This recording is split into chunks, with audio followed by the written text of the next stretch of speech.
Hello guys, welcome back to this new video. तो जैसा कि आपको याद हो कि लास्ट वीडियो में हमने अपना कलेक्शन फ्रेमवर्क स्टार्ट किया था और वहां पे हमने कुछ बेसिक कॉन्सेप्ट को समझा था।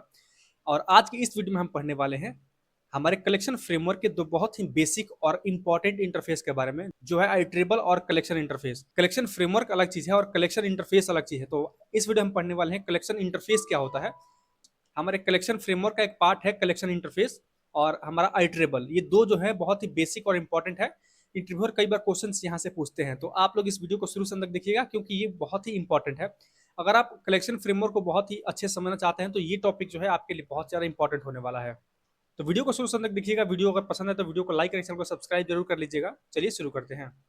तो लास्ट वीडियो में हमने पढ़ा था कलेक्शन फ्रेमवर्क क्या होता है, उसका डेफिनेशन को फिर से देख लेते हैं। कलेक्शन फ्रेमवर्क जो है प्रोवाइड करता है सेट ऑफ इंटरफेस और क्लास। ये क्या करता है, वो कुछ सेट ऑफ इंटरफेस और क्लास प्रोवाइड करता है to handle group of data, यानी कि कुछ ग्रुप ऑफ डेटा को हैंडल करने के लिए आपको कुछ इंटरफेस और कुछ क्लास प्रोवाइड करता है।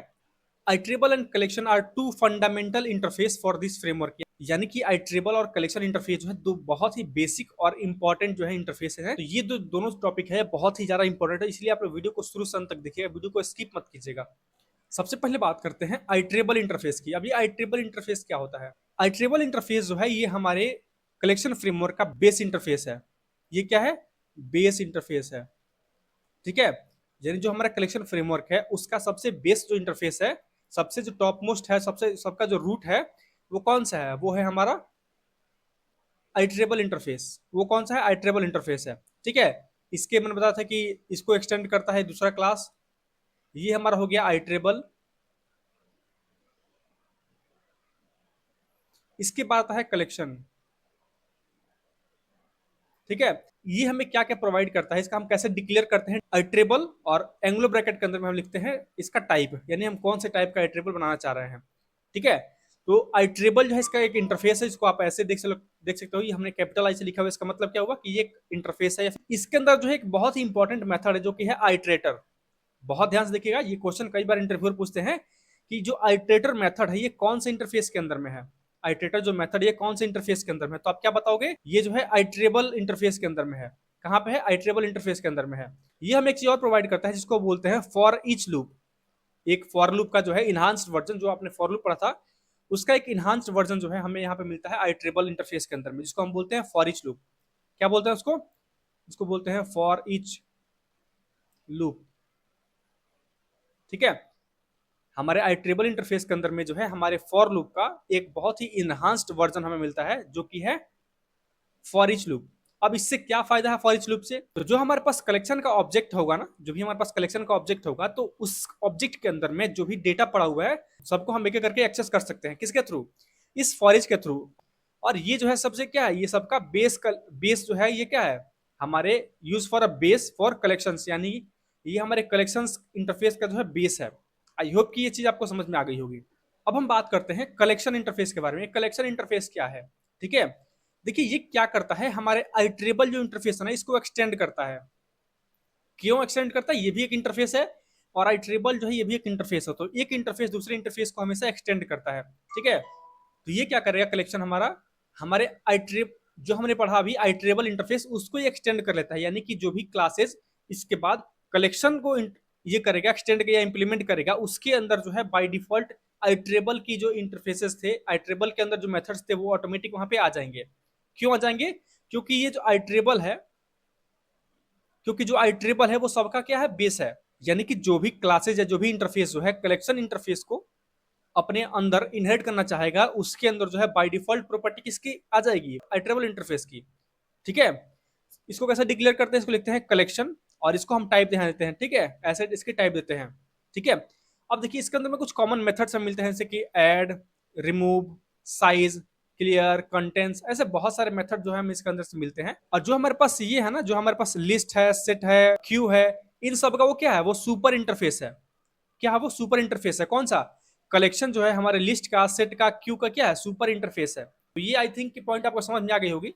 अगर हम यहाँ पे एक एग्जांपल देखें, ठीक है, तो हमने यहाँ पे एग्जांपल लिखा है कलेक्शन, और यहाँ पे हमने एक एंग्लो ब्रैकेट के अंदर में डिफाइन कर दिया इसका टाइप, यानी कि हमारे जो कलेक्शन है इसका टाइप क्या होने वाला है।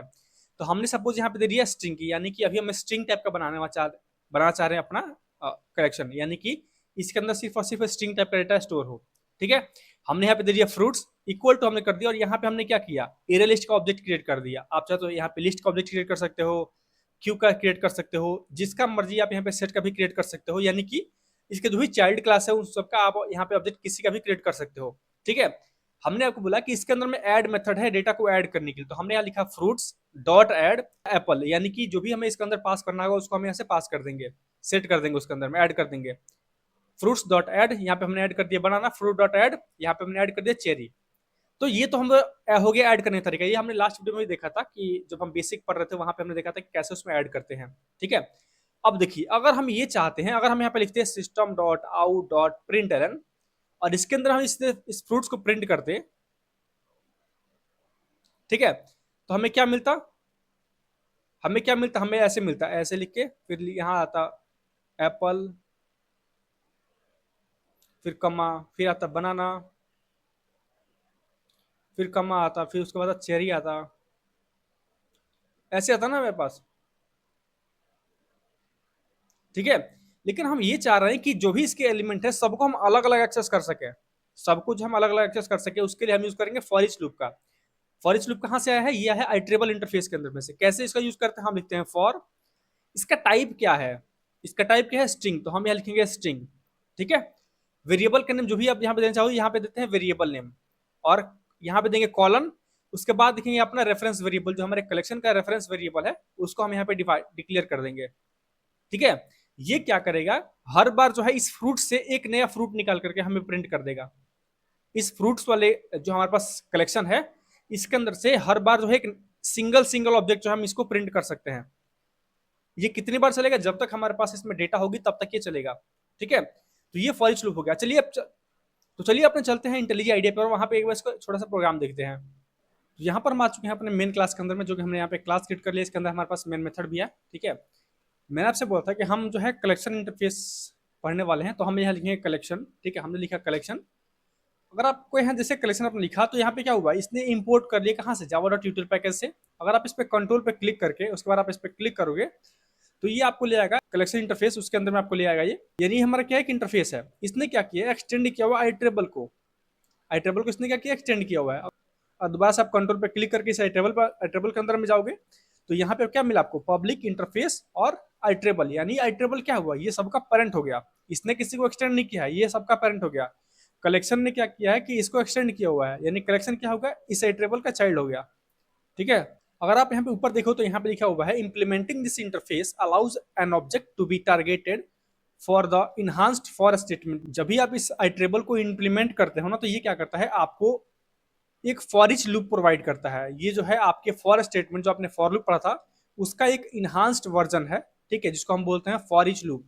क्या बोलते हैं उसको, फॉर ईच लूप। ये आपको फॉर ईच लूप देता है। इसके अंदर में जो दूसरा एक मेथड है वो कौन सा है, वो है आइट्रेटर। ठीक है, और फॉर ईच लूप पे आप यहाँ पे देख सकते हो कैसे हमने इसको डिफाइन किया हुआ है। ठीक है, तो सब कुछ हम यहाँ पे ऐसे ही डिफाइन करते हैं। ठीक है, और हम आते हैं दोबारा से कलेक्शन के अंदर में, तो यहाँ पे जो है आपको दिखेगा कि इसके अंदर में कौन कौन से मेथड, जैसे साइज मेथड है, इज इम्पिटी मेथड है, उसका यहाँ पे कंटेंट्स मेथड है, आइट्रेटर यहाँ पे आ गया, क्योंकि कलेक्शन ने जो है आइट्रेबल को क्या किया है, एक्सटेंड कर रखा है, इसलिए जो है उसका मेथड भी यहाँ पे आ गया। इसके बाद यहाँ पे टू एरे, ऐसे बहुत सारे आपको यहाँ पे मिलेंगे। जैसे कि यहाँ पे आपको मिलेगा नीचे आने के बाद यहाँ पे ऐड मेथड, रिमूव मेथड, सारे मेथड्स यहाँ पे आपको मिल जाएंगे जो कि कॉमन मेथड्स होने वाले हैं, जो आपको मिलेंगे लिस्ट के अंदर में, एयर लिस्ट के अंदर में, लिंक लिस्ट के अंदर में, सेट के अंदर में, क्यू के अंदर में। ये सब मेथड आपको वहाँ पे यूज करने होंगे। ठीक है, हम दोबारा से आते हैं, अगर आप ऊपर जाओगे तो यहाँ पे आपको इसका डेफिनेशन पढ़ सकते हो, कलेक्शन क्या है। ठीक है, सब कुछ यहाँ पे आपको मिल जाएगा। सबसे थोड़ा सा ऊपर आता है और यहाँ पे आपको क्या दिख रहा है, the root interface in the collection hierarchy, यानी जो हमारा कलेक्शन हायरार्की है उसका क्या है, ये रूट इंटरफेस है। The collection represent a group of object known as its element, यानी ये क्या करता है, आपको कुछ एक ग्रुप ऑफ ऑब्जेक्ट को रिप्रेजेंट करने के लिए ये एक रिप्रेजेंटेशन आपको देता है, जिसको हम क्या बोलते हैं, जिसको बोलते हैं एलिमेंट। ठीक है, इससे हम बोला है कि some collection allows duplicate element and some does not, यानी कि जो है कुछ आपको इसमें डुप्लीकेट एलिमेंट को स्टोर कर सकता है, कुछ स्टोर नहीं कर सकता है। तो ये सब चीज़ जो है आपको यहाँ पे डिफरेंस मिल जाएगा, आप उसको यहाँ से पढ़ सकते हो। ठीक है, इतना आपको डिफरेंस देने की जरूरत नहीं है। सपोज हम यहाँ पे बनाते हैं कलेक्शन, कैसे बनाओ कलेक्शन, यहाँ पे जो है हम देंगे एंगुलर ब्रैकेट और यहाँ पे देंगे इसकी टाइप। सपोज हम चाहते हैं कि स्ट्रिंग का बनाना, तो हमने लिख दिया स्ट्रिंग।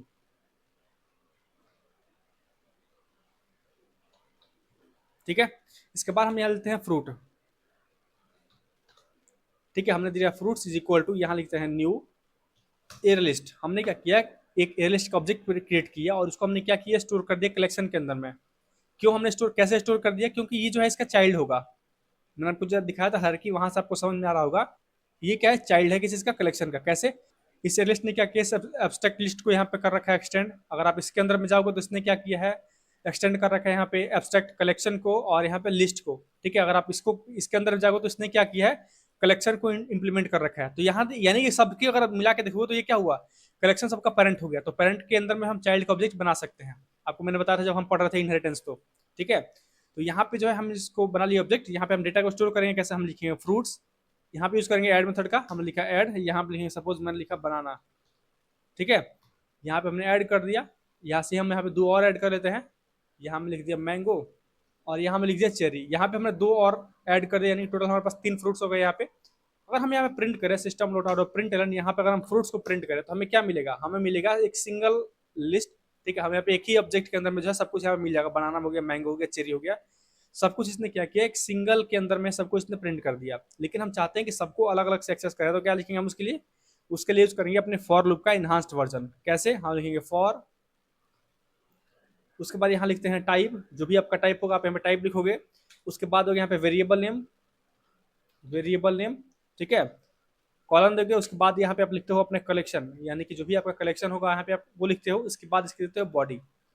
इसके बाद जब यहाँ पे प्रिंट करोगे ना इस वेरिएबल नेम को, जब इस वेरिएबल नेम को प्रिंट करोगे तो ये क्या होगा, ये क्या करेगा कि आपको इस कलेक्शन का जो है एक एक पार्ट देगा। यानी कि सपोज इसके अंदर में अगर 10 एलिमेंट है तो सबको आपको ये बारी बारी से एक एक एलिमेंट देगा। ठीक है, तो ये इसका सिंटेक्स हो गया। हम नीचे आते हैं, यहाँ पे इसको लिखते हैं हम सही से। हमने यह लिखा फॉर, ठीक है, यहाँ पे हम लिखेंगे क्या, हमने यहाँ पे लिखा स्ट्रिंग, चूंकि इसकी टाइप क्या है, स्ट्रिंग है। हम लिख सकते हैं फ्रूट, या फिर जो भी आपको यहाँ मन कर तो लिख सकते। सपोज मैं लिख दिया एलिमेंट, कॉलम दिया। इसके बाद हमने यहाँ लिख दिया क्या, हमारे पास इस कलेक्शन कौन सी थी, हमारे पास था ये फ्रूट्स। तो हम यहाँ पे डिफाइन कर देंगे उस फ्रूट्स को, हमने फ्रूट्स लिख दिया।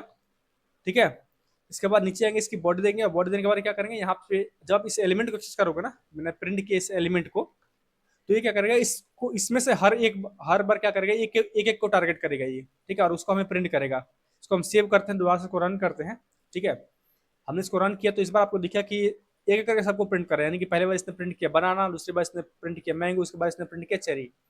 जितने हमारे पास एलिमेंट होगा सबको जो हम बारी बारी से एक्सेस कर सकते हैं, किसके थ्रू, इस फॉर ईच लूप के थ्रू। ठीक है, तो ये भी बहुत इंपॉर्टेंट है। आने वाले वीडियोस में जो है इसका बहुत ज़्यादा यूज भी करेंगे, और प्रोजेक्ट के अंदर भी जो हम इसका बहुत ज़्यादा यूज करते हैं इस फॉर ईच लूप का। ठीक है, तो आई होप कि ये जो चीज़ है, ये थोड़ा सा बेसिक कंसेप्ट था कलेक्शन इंटरफेस के बारे में और आइटरेबल इंटरफेस के बारे में, ये आपको समझ में आ गया होगा। नेक्स्ट वीडियो से हम पढ़ने वाले हैं लिस्ट क्या होती है, एयर लिस्ट क्या होती है, और उसमें कैसे डेटा को स्टोर करते हैं, कैसे डेटा को मैनिपुलेट करते हैं। ये सब चीज़ हम नेक्स्ट वीडियो से पढ़ने वाले हैं। आई होप कि आपको ये वीडियो अच्छा लगा होगा। वीडियो अगर अच्छा लगा तो वीडियो को लाइक करके चैनल को सब्सक्राइब कर लीजिएगा। मिलते हैं नेक्स्ट वीडियो में, तब तक के लिए कीप कोडिंग, कीप लर्निंग। जय हिंद।